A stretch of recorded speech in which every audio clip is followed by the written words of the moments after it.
हम बात करेंगे अमेज़न जंगल से जुड़े हुए कुछ फैक्ट और ये भी बात करेंगे कि अमेज़न जंगल में क्या क्या अमेजिंग चीजें देखने को मिल सकती हैं और वाकई में दुनिया का सबसे बड़ा जंगल अमेज़न कैसा दिखता है। तो चलिए शुरू करते हैं। अमेज़न जंगल दुनिया का सबसे बड़ा रेन फॉरेस्ट है, यानी वर्षा वन है। दुनिया का 20% ऑक्सीजन यहीं से आता है, इसलिए इसे पृथ्वी का फेफड़ा भी कहा जाता है। यह जंगल 2.1 मिलियन वर्ग मील में फैला हुआ है। दक्षिणी अमेरिका से ब्राजील तक फैले इस जंगल के बारे में अगर ये कोई देश होता तो दुनिया का 9वां सबसे बड़ा देश होता। अमेज़न जंगल के एक तरफ दुनिया का सबसे खतरनाक जंगल भी कहा जाता है, एक तरफ इसे खतरनाक जानवरों के लिए जाना जाता है, इससे मिलने वाली साफ पानी के लिए भी जाना जाता है और माना जाता है बायोडायवर्सिटी का भंडार है। लीड्स यूनिवर्सिटी ने साल 2017 में एक रिसर्च की थी। इसमें ये पाया गया कि अमेज़न बेसिन जितना कार्बन ग्रहण करता है उसमें कई देशों द्वारा उत्सर्जन से मैच करता है। मतलब जितना कार्बन बेसिन में उत्सर्जित करता है उतना ही अमेज़न बेसिन से लेता है। हालांकि जंगलों के जलने से कार्बन का उत्सर्जन बढ़ जाता है और इन दिनों ये सबसे खराब स्थिति में है। वैज्ञानिक कार्लोस नोबर और थॉमस ई लोवेजाए अपने रिसर्च में कहते हैं कि जिस तरीके से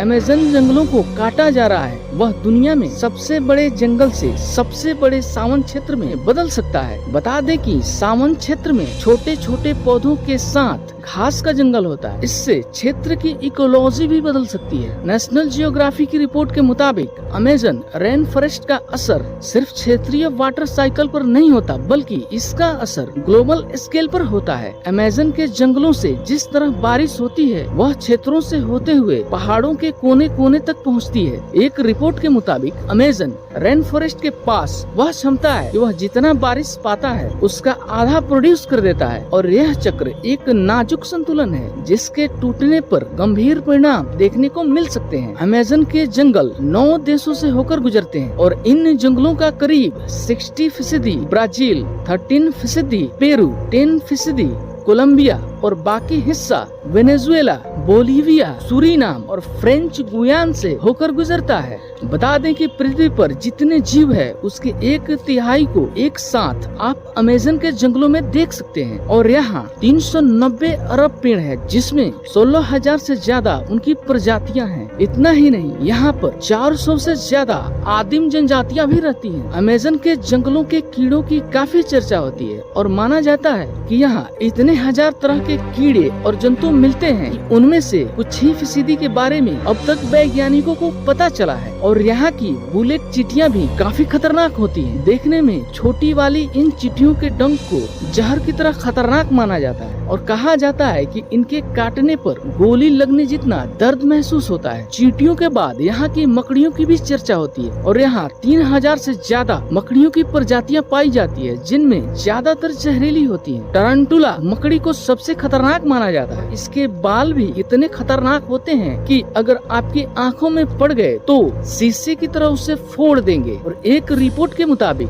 2 साल में अमेज़न के जंगल में आग लगने की घटनाओं में 83% की बढ़ोतरी हुई है। इसके कारणों में कुछ लोग इसे जंगलों की अंधाधुंध कटाई बता रहे हैं तो कुछ षड्यंत्र तो कुछ सरकार की लापरवाही। नासा के मुताबिक इस साल आग लगने के 72,843 मामले सामने आए हैं। इसमें अमेज़न बेसिन में ही आग लगने की 9,507 घटनाएं सामने आ चुकी हैं। और ये जंगल देखने में काफी खूबसूरत है और जितना खूबसूरत है उतना ही रहस्यमयी भी है। और कहते हैं कि जंगल में घुसने के बाद अगर कोई रास्ता भटक जाए तो फिर बाहर निकलना नामुमकिन हो जाता है। आपने एनाकोंडा के बारे में तो सुना ही होगा। ये विशालकाय सांप होते हैं जो अमेज़न की जंगलों में मौजूद नदी में सबसे अधिक पाए जाते हैं और इनके अलावा इन नदियों में पिरान्हा जैसी खतरनाक मछली और बिजली पैदा करने वाली मछलियां भी पाई जाती हैं। वहीं कई तरह की जानलेवा बीमारियां फैलाने वाले 50 चमगादड़ भी इसी जंगल में पाए जाते हैं। यानी कुल मिलाकर यह जंगल खतरनाक है। हालांकि ऐसा नहीं है कि इस जंगल में इंसान नहीं रहते बल्कि 500 से अधिक आदिवासी प्रजातियां यहाँ पे निवास करती हैं। और आपको जान करके हैरानी होगी कि इनमें से 50% प्रजातियां तो ऐसी हैं जिनका बाहरी दुनिया से कोई संपर्क है ही नहीं और कुछ तो ऐसे भी हैं जो बाहरी दुनिया के लोगों को देखते ही मार देते हैं। तो आज के लिए बस इतना ही, फिर मिलते हैं नए नेक्स्ट वीडियो में। अभी तक आपने हमारे चैनल को सब्सक्राइब नहीं किया है तो जल्दी से जल्दी चैनल को सब्सक्राइब कर दीजिए और बेल आइकन प्रेस कर दीजिए ताकि हर आने वाली नई वीडियो की अपडेट आपको मिलती रहे।